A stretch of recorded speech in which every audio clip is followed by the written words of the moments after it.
Okay, I think we'll go ahead and get started. I want to be conscious of everyone's time today. First off, my name is Jeff Merton. I'm on the partner marketing team here at Sage, and I want to thank everyone for joining today's webcast on the impact of COVID-19 on tax policy and also what you can expect for the remainder of the year. With me today, I've got Scott Peterson, who's the Vice President of Government Relations, who's going to share his wealth of knowledge with us on everything going on in terms of compliance. And also with us is Lizzie Guido, who's a Partner Marketing Manager with Avalara as well, and she's going to come in at the end and just wrap things up for us and talk about a few offers and things of that nature. I do want to let everyone know we are recording this today. We will make the recording available to everyone who registered, along with the PDF of the slides that you'll see here today. So don't worry about scribbling down the many facts that you're going to see and information on the slides. We will make sure everyone gets a copy of those. And we will save some time for Q&A. So if you have any questions, if you want to enter those into the chat or the Q&A panel and send them to the host, we will answer those at the end. And just know if we don't get to your question, we will make sure someone follows up with it to get you the answer. So with that, I'd like to turn it over to Scott to begin the presentation. Scott. Thank you, Jeff. Thank you very much to all the folks from Sage. We appreciate our relationship and our partnership with Sage, and I love doing these. These are great fun. That probably makes me a tax geek if I'm having fun doing stuff like this. So my name's Scott Peterson, and I've been with Avalara now for a little over 7 years. Prior to that, I worked for a group of states. I worked for a thing called the Streamlined Sales Tax, and the Streamlined Sales Tax is an organization that's trying to make sales tax better and easier for retailers. Prior to that, I spent 10 years running the South Dakota sales tax, which is how I gained the majority of the information I know about sales tax. And then before that, I spent a period of time working for the South Dakota legislature, where my entire focus was change, how to help legislators, citizen politicians, because every one of them were, I mean, there wasn't a legitimate politician in the bunch of them. They were farmers and ranchers and teachers and doctors and engineers and, and occasionally, oddly enough, occasionally a lawyer. And they were just simply trying to make things better in their mind. So I spent 12 years doing nothing but change. How do you help people change things? Then the last couple of years, the Accounting Today has been kind enough to recognize me as someone who's trying to help the accounting industry. So we're going to talk today about tax compliance. We're going to talk about COVID. Well, we're going to talk about the state tax portion of COVID. We're going to talk about economic nexus, something that everybody needs to make sure they understand why sales tax is complicated. Consumer use tax, a relatively simple concept that most people just don't appreciate the importance of. That is, unless they're audited. And then we'll wrap it up. And if you have any questions, we'll try to save a couple minutes for that. So why does tax compliance matter?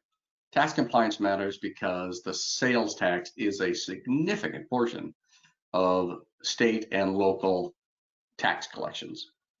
This slide talks about state tax collections. If we had included the local, this would have been an even larger share of the totals, because in tax world for local governments, there really are only two, and that's the sales tax and the property tax, or some version of a sales tax and property tax. A couple states, Ohio being one of them, lets their cities have an income tax, but it's really, really unusual. And the overwhelming majority of local tax collections are property taxes and sales taxes. As you can see here, total, just for the states, it makes up 47% of state revenue. When you include both the general sales tax, which is what most of us appreciate, and then the selective sales tax, which most of us understand. Once a year when we register our cars, or we buy a new car, you buy a new car or a vehicle of any sort in this country, you're going to pay what we call a selective sales tax. And that's a tax that's imposed upon the purchase of a vehicle. This is obviously one of the problems that we have today that comes directly from the pandemic is the just devastation of state tax collections. And it's obviously not as bad today as they thought it was going to be 4 months ago. In the middle of the shutdown, states and local governments were just bleeding money. There was just no money coming in, and they were spending more and more money. That is a little bit better today than it was, but we're still having just immense budget deficits, and driven by an increase in expenditures, which the federal government has helped some, but just mostly from a complete reduction in taxes and across the board. And I was reading the other day that the Texas sales tax is down 5% so far this year from what they had predicted it was going to be. But their tax collections from natural gas exploration are down, literally gone. Oil down 39%.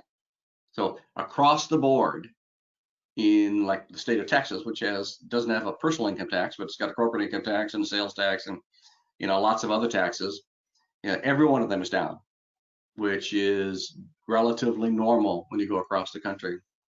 Add that to the billions of dollars that aren't being collected because states are just now starting to enforce taxes on remote sellers, on e-commerce, and states are starting to deal with the compliance associated with having those laws. Some of the things that you do that will give you an opportunity to meet up at someone from the Department of Revenue is when you expand.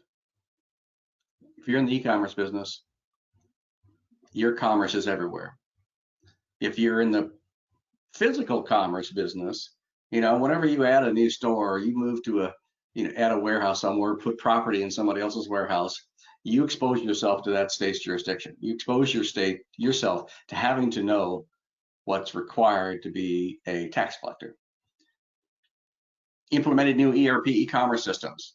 These things are, and so often, and it shouldn't be a surprise to anybody, but we often find that when someone is buying a new e-commerce system or a new ERP system, it comes with sales tax compliance.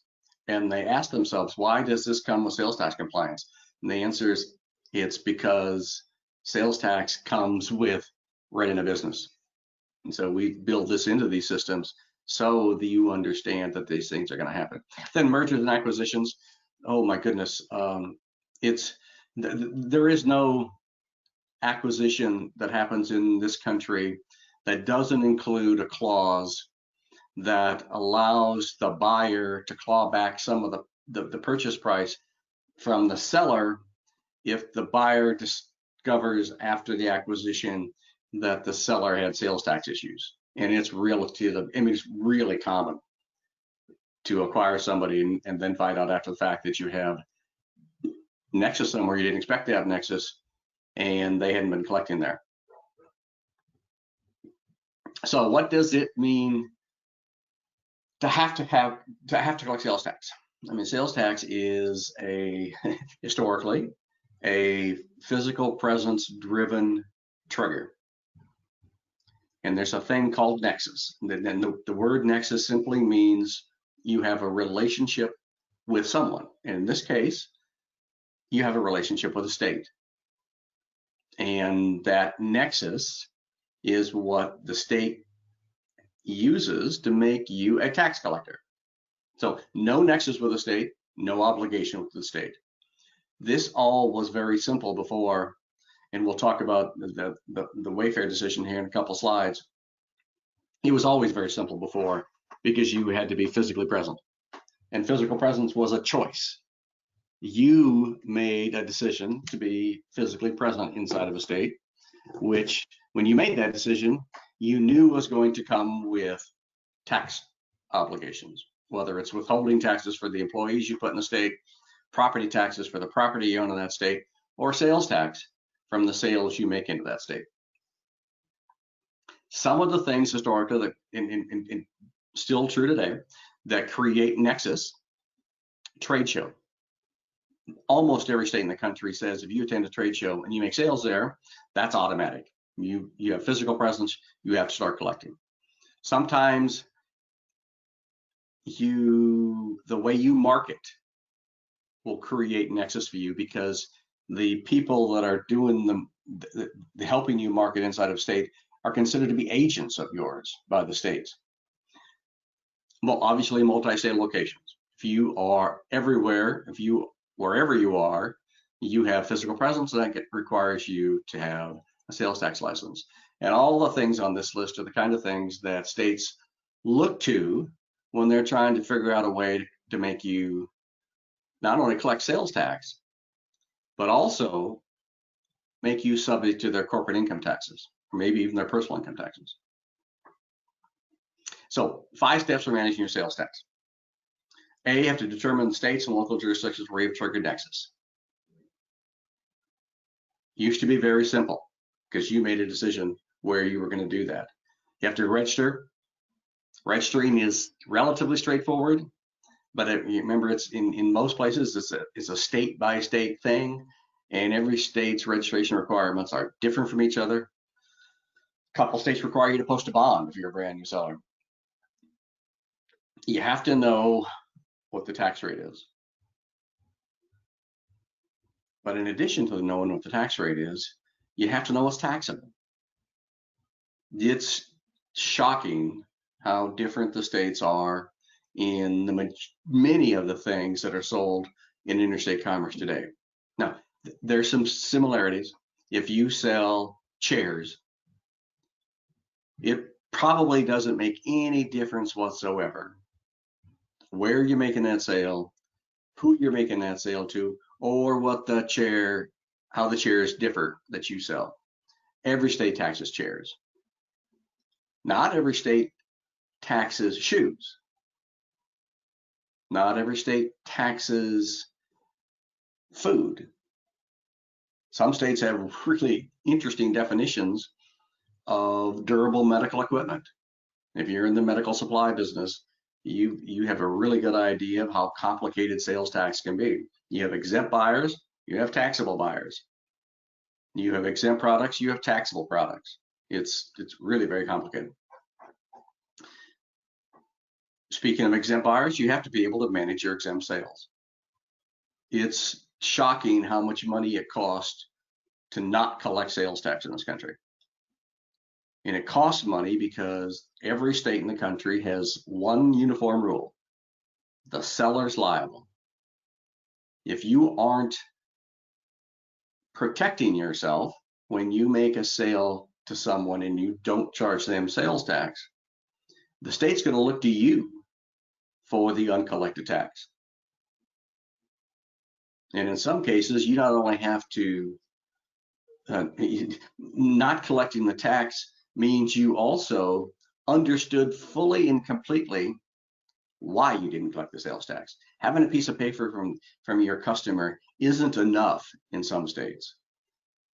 Having a piece of paper from your customer is mandatory in every state, but in a dozen states or so, it is also a requirement that you know what the exemption laws in that state were, and you took that exemption certificate in good faith.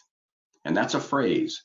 So if your auditors ever talk to you, or your CPA or your tax lawyer ever talk to you about the phrase "in good faith," it's not a good thing to hear. That means that you took an exemption certificate from someone who lied to you, or was just completely wrong, gave it to you because they give it to everybody, and didn't appreciate the fact that what they were buying from you wasn't exempt in the jurisdiction where you delivered that product to them. And then all of this stuff has to be reported in the states. In the majority of states, it's monthly. You have to file a sales tax return every month. You got to make a payment every month. Some states are quarterly. California is a quarterly state. Some, if you're the right size retailer, they'll put you on a semi-annual filing or an annual filing. It's unusual, and the thresholds to be on a semi-annual or an annual filing are really, really low. I mean, really low. So you can, You can collect practically no sales tax at all in a state and still be on a monthly sales tax filing. And they're all different. All the returns are different. The payment dates are kind of uniform, generally the 20th day of the month. That's kind of the standard around the country, but sometimes it's the end of the month. The way you give them their money is very different. Nobody wants checks. Nobody wants a paper return. They'll take it, but only if you are a new taxpayer. If you're a longtime taxpayer with the state and you send them a piece of paper that's a tax return and a check that goes along with it, they're going to call you and they're going to ask you why you didn't, and they're going to show you a statute that says every taxpayer must file and remit electronically. Failure to do so is a 10% penalty. So they don't want paper, and they all do it differently. Every state's website's different. Every state has a portal now. You got to log in, and if you're doing business everywhere, you got to log in 45 times every month. So let's talk a little bit about what the states and the federal government did. And I'm going to talk about this very briefly on what we call COVID tax relief. And the first thing you should understand is it really wasn't tax relief as much as it was cash flow relief. What the federal government and in a number of states, not all states, mind you, but what a number of states did was give taxpayers more time to file and pay. They didn't eliminate any filing or payment. They just gave people more time. Obviously, the U.S. government moved tax day from April 15th to July 15th. Every state in the country did the same thing, mostly because they didn't have any choice. The state personal and corporate income taxes are tied at the hip to the corresponding taxes of the federal government. And there's a whole bunch of states where whatever Congress does to change the federal tax automatically changes the state tax. So all the states had to move. Not every state moved exactly the way the federal government did. The federal government moved the tax return, the tax payment, and withholding taxes. So the 2019 tax return that was due on April 15th, 2020, and the corresponding payment with that was moved to July 15th. The April and the June quarterly payments, they too were moved to July 15th. Not every state did that. There are a number of states that didn't move the quarterly payment dates. Those were still due in April and June as they would have been otherwise. It would have been really easy for someone to get confused and not make any of their payments when they were required to for some of these states. So like I said, what the states did outside of their income tax, and there weren't that many, I think there were only around 20 states that actually did anything at all, was to move the payment date specifically and to move the return date in some cases. And what we learned from this process of having states do this is how limited governors are in their authority to waive the law. The overwhelming, I think Ohio was the only, no, it's not true. Ohio, Massachusetts. Oh, and then California did eventually. So there are 3 states. Of the 20 states that did this, 3 states did it by law. The rest of them did it by executive order of the governor. And what we learned is that those laws, the law that grants the governor the authority to do things in a disaster, in an emergency, are limited. So what we see, and we put Alabama and Illinois on here because they did basically the same thing, just completely different from each other, based upon the authority the governor had. Alabama waived the late penalties because that's the authority the governor had. The governor did not have the authority to waive interest. So any retailer that took advantage of delaying their payment, and this would have been the March and April payments, any retailer that took advantage of delaying the March and April payments in Alabama was going to owe interest on the money that they delayed. They didn't owe penalty, but they owed interest. Illinois, on the other hand, they did penalties and interest. Now, what Illinois did wasn't particularly helpful for people outside of Illinois. Alabama's applied to anybody who had made sales into Alabama. Illinois only applied to food and drinking establishments. By default, the relief that Illinois offered was much more limited and limited to folks who were physically present in Illinois. Just a couple more examples here of what states did. Once again, if they had the authority to do penalty and interest, they did penalty and interest. If they didn't, they did penalty, which is all the authority that they had. The rest of the world did the same thing, and we're still seeing some of that. I just 2 weeks ago, Germany extended their VAT postponement until the end of the year. Most didn't do so for that long. We're starting to see the opposite side. I read this week, on Monday, I read that the Treasury in the UK wants to raise taxes come January 1 to pay for the immense budget deficits they have. And we're about to see that concept rear its ugly head around the world. Earlier, I talked about Nexus. I talked about the things that you would do inside of a state that would create a connection to that state that would give that state the authority to require you to collect sales tax. The concept of Nexus changed completely 2 years ago. And it did so based upon this Supreme Court decision, South Dakota versus Wayfair. So on June 21st, 2018, the United States Supreme Court overturned 50 years of legal precedent.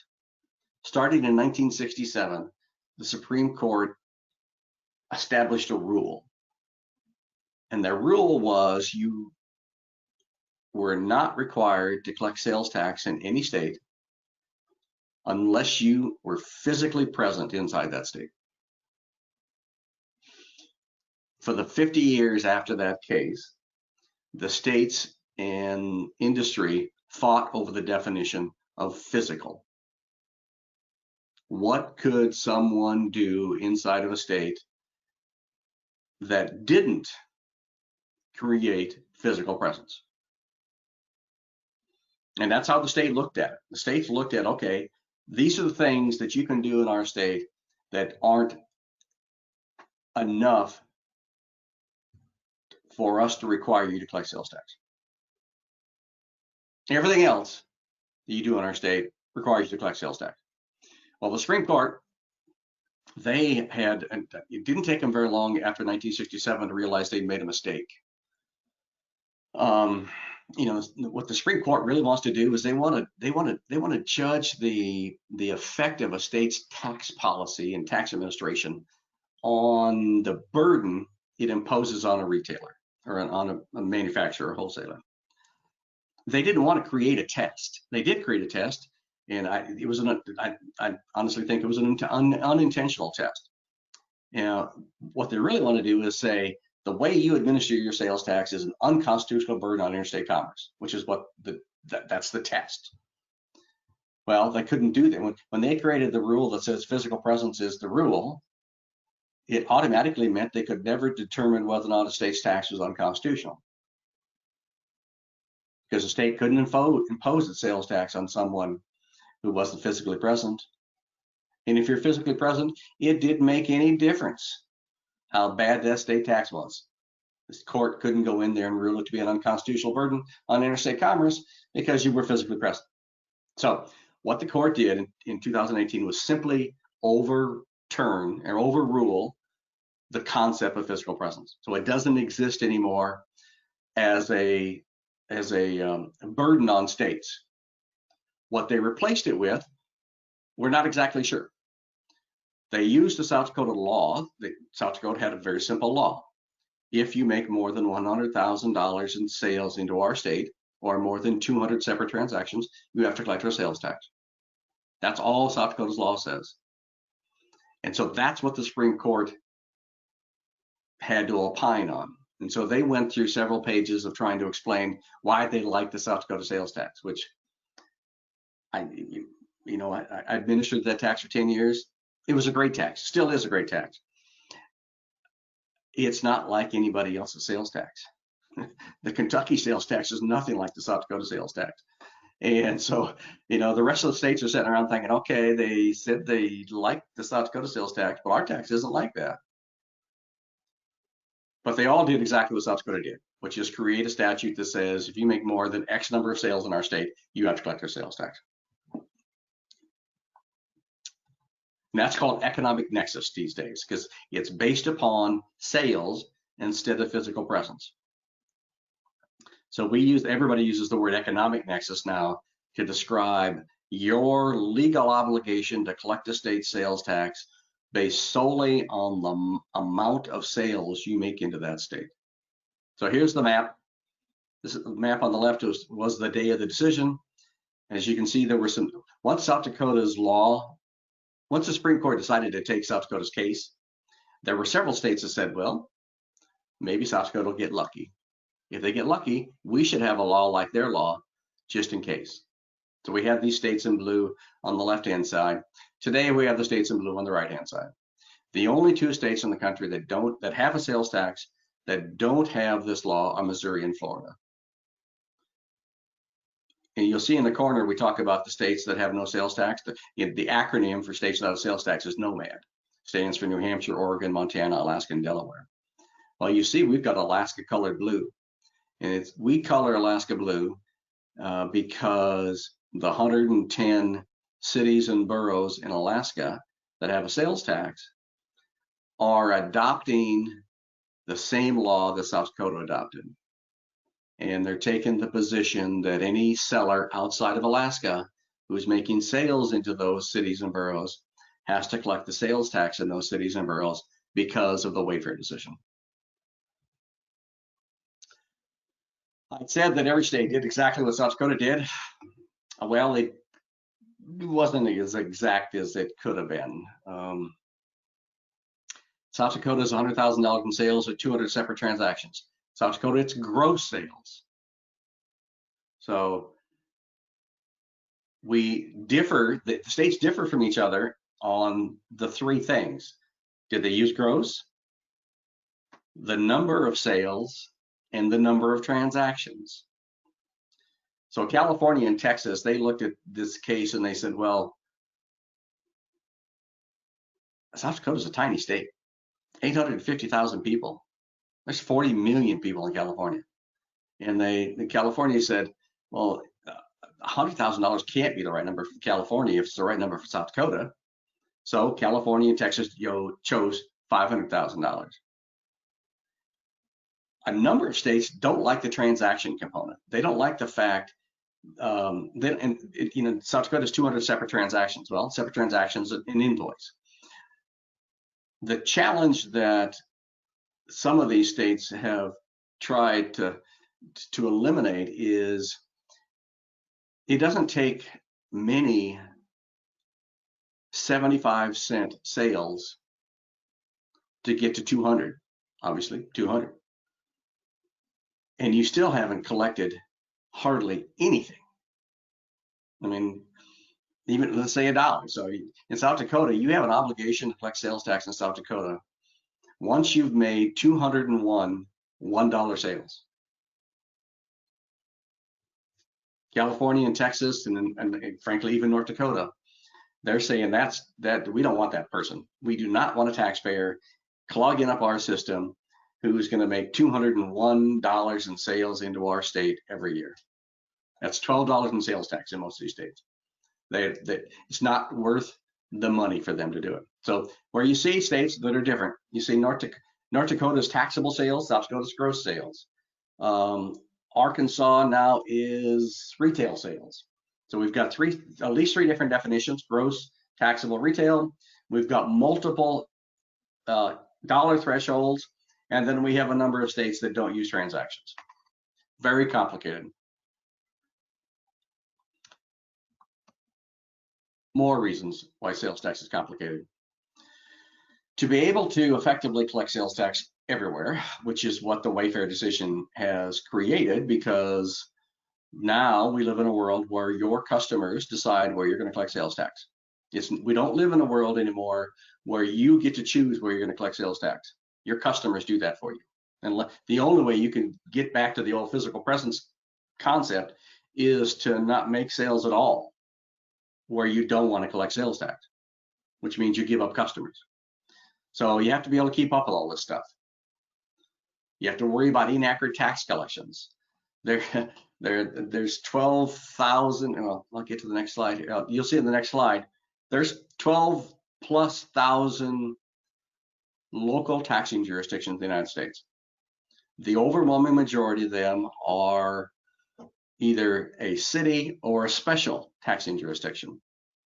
And those two types of jurisdictions have one thing in common: their boundaries change.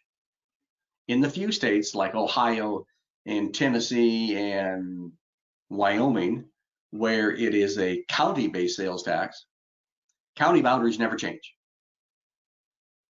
Never change. When you're making sales in Wyoming, you never have to worry about the jurisdiction boundary changing. So you never have to worry.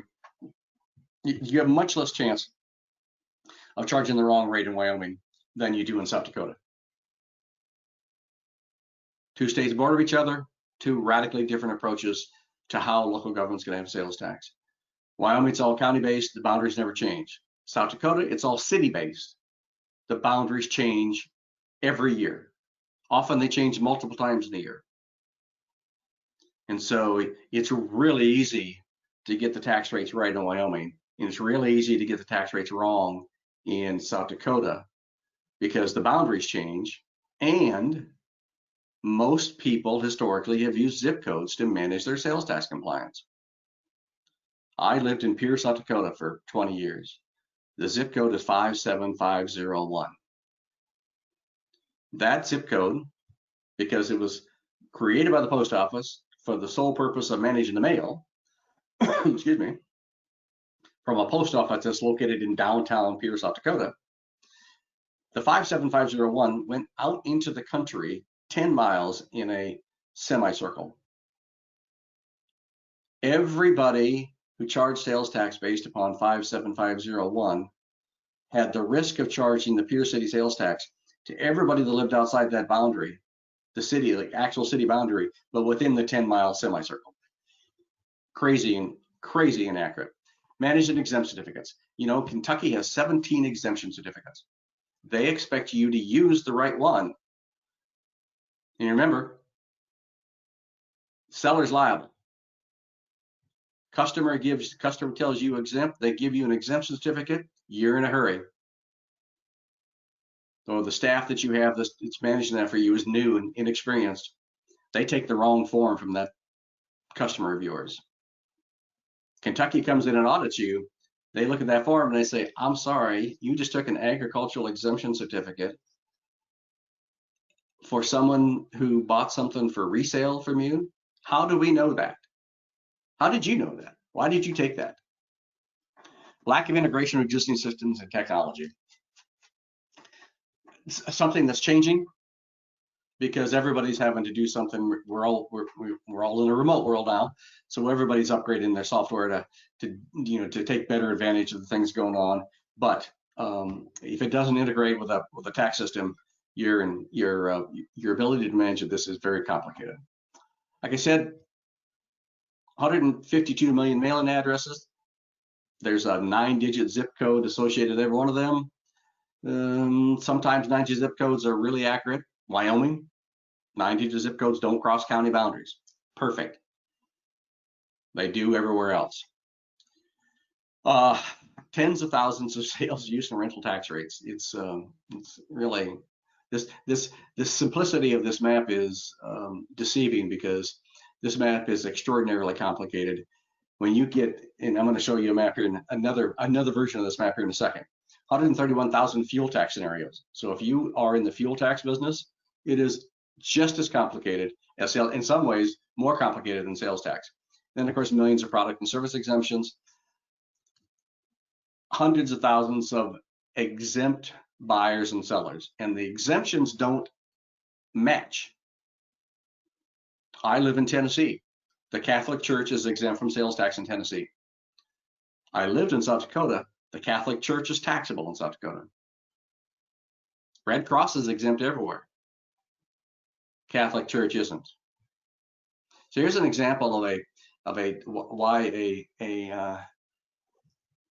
using zip codes is extraordinarily complicated. You have one zip code, 80022, applies in both addresses.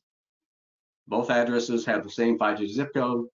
You get entirely two actual tax answers when you're doing it based upon an address in a latitude and a longitude. So I talked about exemptions, and I'm not going to dwell on this too much longer. They aren't the same.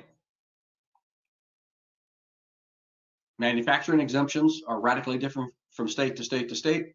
What is the definition of a manufacturing product is exempt. It differs from every state. Some states don't exempt manufacturers. Some states make the manufacturer apply for a refund. So you have to charge them sales tax in one state. You don't charge them sales tax in another state. They're both going to be exempt, except in the second state, you manage the exemption. In the first state, the buyer, the manufacturer, manages the exemption. The sales has to be documented. Like I said, Kentucky has 17. Most states have multiple. There are a couple of uniform exemption certificates that you can use. The Streamlined Sales Tax has one. There's the Multi-State Tax Commission has another. Neither of them, both of them are really good for resale. Neither of them are perfect for any other kind of exemption. And there's a bunch of states that don't take either of them. And you have to have this. You have to be able to prove it. You remember, you made a sale to someone 2.5 years ago, 3 years ago. Let's say 3 years ago. You make a sale to someone 3 years ago. You didn't charge them sales tax. You've got a piece of paper. You think you got a piece of paper. You know you got a piece of paper. Auditor shows up. They want to see that piece of paper. You can't find it. Auditor says, okay, that's fine. I'll give you 60 days to contact your customer and get that piece of paper. Your customer's out of business. They don't exist anymore. You can't find them. Auditor says, I'm sorry. The law says you owe the tax, and that's what you'll do. So the next thing I want to briefly talk about is consumer use tax. And this has been around since the beginning of the sales tax. And it's the tax that's imposed upon you and me as consumers. You and me as buyers. And you and me could be us as individuals. It could be us as business owners. 40% of the sales taxes paid in this country today comes from business consumption. Things that businesses buy to operate their business that the state taxes. I talked about chairs earlier. Well, I have lots of chairs in my house. Avalara has a lot more chairs in the offices that we used to be able to go into. Businesses are huge purchasers of chairs, much greater than consumers are. So if you look simply at chairs, it would be very easy to, I'm guessing that there's more than 40% of the sales tax collected on chairs in the United States comes from business purchases of chairs. And chairs is a product that often is excluded from manufacturing exemptions. Manufacturing exemptions normally apply to the things used directly in the manufacturing process. So unless that chair is on the manufacturing floor and it's used by somebody that's operating a piece of equipment, and it's mandatory that that person be sitting down to operate that equipment, it's going to be subject to sales tax. Well, the opposite side of the sales tax is use tax. So a lot of businesses make big purchases and they move and I have to replace all the chairs in all my manufacturing plants for this piece of equipment. So I'm going to buy 1,400 chairs from the manufacturer, and I'm going to have the manufacturer ship them to all my manufacturing plants. And manufacturer says, I need to charge you sales tax. and you say, well, no, don't charge me sales tax because these are exempt in a bunch of states. I have a manufacturing exemption that applies here. And the manufacturer says, well, okay, you give me a manufacturer's exemption certificate and I won't charge you sales tax. But if I get audited and the state says I should have charged you sales tax, I'm going to come back to you for that tax. And the buyer says, okay, we're good. No problem. I will make sure I get this. So the manufacturer does something called self-assess their consumer use tax. They look where those 1,400 chairs are delivered. They determine which of the jurisdictions where those chairs are delivered has a sales tax that applies to those specific chairs. And they calculate the use tax that could have been charged by the manufacturer of the chairs, and they remit that tax to those individual states. This is how manufacturers, and frankly all businesses, manage their taxes. You buy things in bulk, you have them delivered to where you need to have them delivered. You tell the person that sold you those products not to charge you sales tax. You give them an exemption certificate, and you tell them I'm going to be responsible for the use tax, which of course you have to be able to prove to those people, and you have to be able to prove to the state. So the use tax is that thing that you and I owe as consumers, whether it's us as individuals or us as business owners, when the seller doesn't charge us sales tax. It is a huge thing. In some ways, it's a bit diminished today because of the Wayfair decision, because there's now more people collecting sales tax. But for folks that have taxable purchases and exempt purchases, it's more complicated today because now they got more people trying to charge them sales tax on things that they have historically managed their use tax on. So now that whole process the whole acquisition process for businesses has become more complicated because of Wayfair, because now everybody wants to charge them sales tax when many of the things that they're buying are exempt and they have to be able to prove it. So you as an individual and you as a business owner have to be able to manage what is actually a very complicated thing, which is the flip side of a sales tax. To do that, you have to know what's taxable. You have to know what's exempt. You have to know what the jurisdiction boundary is. You have to know everything that a seller has to know to collect sales tax, because the rules are exactly the same. The rates are almost always the same. It can be a little, there's some local jurisdictions, Missouri, for example. A lot of the cities in Missouri don't have a use tax. They just have a sales tax. And so, but otherwise, they're identical, except the imposition of the tax is imposed upon somebody different. There's a thing called a sales and use tax audit. Everybody's heard, I'm going to get a sales and use tax audit. I'm going to get a sales tax audit. Nobody hears use tax. I'm going to get a sales tax audit. Nobody ever hears the use tax side of it. So you're sitting around and you're saying, yeah, Minnesota's coming in to do a sales tax audit. Well, the auditor shows up and the first thing the auditor asks you is for 6 months worth of your purchase invoices.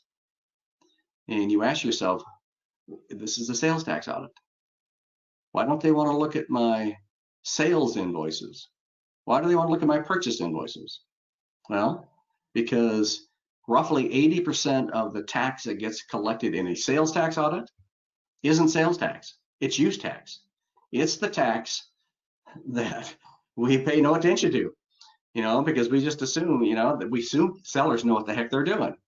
So if we're not really educated or haven't, and often this education comes from a bad audit, we just take it for granted if the seller didn't charge a sales tax, that because the seller knew exactly what they were doing.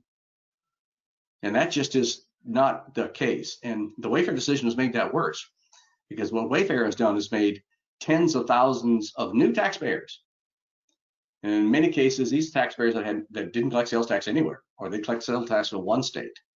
So they really don't know anything about sales tax collection. So if you count on your sellers to know when and how and what rate to charge you sales tax, you're going to be surprised when you start looking through your purchase invoices. Or I take that back. You're going to be surprised when the auditor starts looking through your purchase invoices. So it's really important to pay attention to what you buy. It's really important. If you need to have someone in your staff who's trained to understand what's taxable, what things that you buy they're taxable, and where they're taxable, and what the right rate should be. Remember, every tax rate is jurisdiction specific. Inside the city limits of Pierce, South Dakota, it's 6.5%. Outside the city limits of Pierce, South Dakota, it's 4.5%. You need to know where the boundary of Pierce, South Dakota is, unless you want to pay 50% more sales tax or owe 50% more use tax. These things are critical, and what you have to know as a business owner, and when you're getting a sales tax audit, is every bit as much as what a sales tax person needs to know when they're charging sales tax. Just an example of all the different things that go into managing use tax. There just is no end to, like I said, there's no end to what you have to know, because you have to know everything you have to know to charge sales tax. So we're wrapping up here. Just talked about Avalara's tax compliance suite. All the things that I've talked about today that you have to know to collect sales tax, or the things you have to know to collect to self-assess use tax, are things for which Avalara has an automation tool for you. Exemption certificate.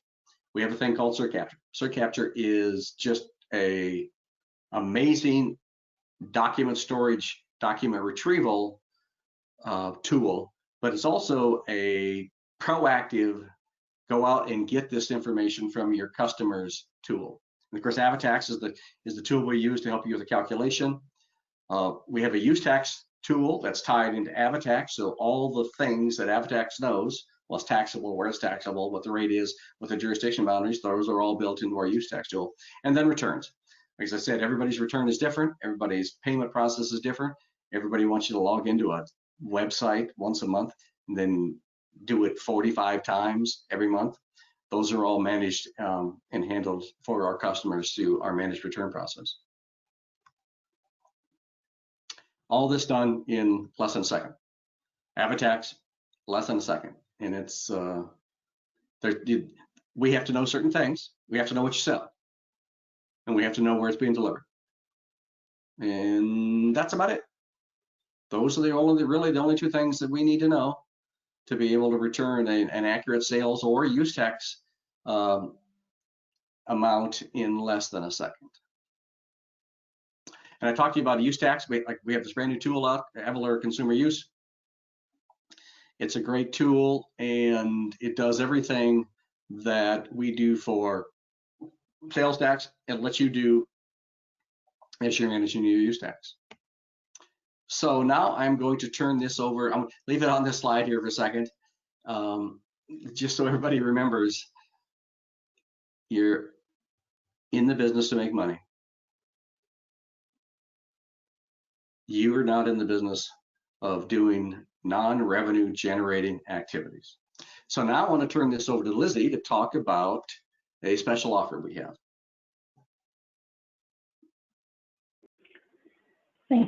Thanks, Scott. I hope that was a helpful session for everyone. Really, we wanted to spend most of our time going over a lot of what Scott just went over, right? If you're not thinking about compliance right now as an urgent matter, that's what we're trying to help you understand, both with Wayfair, the Wayfair decision within the past 2 years and how that's really changed the game, and also just how COVID-19 has also changed the way I'm sure a lot of you are selling. If you're not thinking about tax compliance right now, you know, move it to the top of the list, and hopefully we can help you with that. We do have an offer if you are in that space right now. If you are sitting here thinking, you know, I really need to get a better handle on this, we have worked out an offer with Sage. If you are currently not on on plan with Sage, and you want to take advantage of some of these tools that Avalara can help you with to get compliant and get a lot of this stuff off your plate and automated, we do have a special offer going. So in the month of September, and it'll probably be extended for a couple more months afterwards, we have agreed that Avalara would offer you 18 months of service for the price of 12, and Sage would waive any reinstallment fees that you would have to normally incur to come back on plan with them. So that's kind of just the offer at a high level. Obviously, that's probably quite a bit downstream, so that's something you would talk with your specialist about once you've got that conversation going. But we wanted to make sure that you're aware that is something you can take advantage of over the next couple months. And with that, I think we can probably wrap, Jeff, unless we've got a few questions from the audience. Got about 10 minutes left. Yeah, I did get one question that came through. Is there a recommended resource to find state nexus laws and applicable dates? That's a slide we forgot to put in here. Yeah, you go to avalara.com and look for resources. Look for the resources tab, and under the resources tab, we've got several links to different forms of nexus, and all of those, it'll take you right to the state. And we've got this by state. So if you're concerned about Alabama, just go to the Alabama, and it'll tell you, okay, you have A, B, C, and D when it'll affect on this day. It's $250,000 in sales. Alabama has a single rate. So if you're a remote seller if you're a New Hampshire retailer making sales into Alabama, you have no physical presence in Alabama, you don't have to worry about the local sales tax complexity in Alabama. They have a single rate that you're allowed to charge. And the same thing with all, so you can go state by state. It'll tell you that if you're a customer of ours, on your dashboard, we have a heat map. And on the heat map is designed to look at what's taxable and where you're making sales and determine where you need to be thinking about starting to collect sales tax. So if you're collecting in 4 states today, that heat map, the point of the heat map is that it shows you where you are about to exceed an economic nexus threshold, or you've already exceeded an economic nexus threshold, and you should figure out whether or not you should be turning nexus on in those states and collecting that state sales tax. Great, thanks, Scott. And looks like that's all that we got through. So I will, all the questions that we got, but I will just want to remind everyone, I will send out the recording from today along with the detailed slides Scott presented today. And those should be out probably Monday, or holiday will probably be Tuesday next week. I won't be working on Monday, as most of you all won't be as well. So with that, Scott, any closing comments?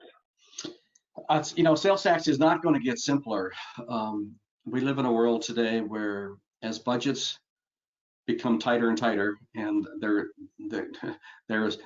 way past tight today, states are going to start to look for money, and they're going to do it in a couple different ways. First, they're going to find people who aren't collecting the sales tax. They're going to look for people who have an obligation to collect today that aren't. And we've already started to see states talk about the tools that they're going to use to find people. And it's actually very simple. There are businesses who make a living selling lists to states. Just like all of us buy lists of people that we can focus our marketing effort on. Well, states buy the same lists, but when the state gets the list, it comes with the information where the seller of that list has said, these people sell everywhere. They sell something that's taxable everywhere. We believe they're selling into your state, and we believe they've exceeded your state's economic nexus. So the list comes with analysis, and the states are just going to start sending out letters. They've already started. They're sending out letters, and the letters are welcome to South Dakota. And you've got X number of days to get a license and start collecting. it's important to beat the state to the letter. Don't let the letter from the state be the thing that drives your decision to collect sales tax, because they, at that point in time, can't be flexible. The way sales tax compliance works is education, education, education. And when education stops working, it's enforcement, enforcement, enforcement. And once they go from that point where they're doing nothing but education to enforcement, that's when they can't be flexible anymore. That's when they can't say, okay, we'll waive the penalty. You know, we can start collecting today and we won't worry about the past. When they start the enforcement phase of tax compliance, they stop being flexible. So beat them to the punch. Great. Thanks so much, Scott, and thanks, Lizzie, for presenting the offer there as well for anyone. Again, the recording and the slides will be out early next week, and we thank you all very much for spending the time with us today. Have a great rest of your day. This concludes today's webcast. Thank you. Thanks, Jeff.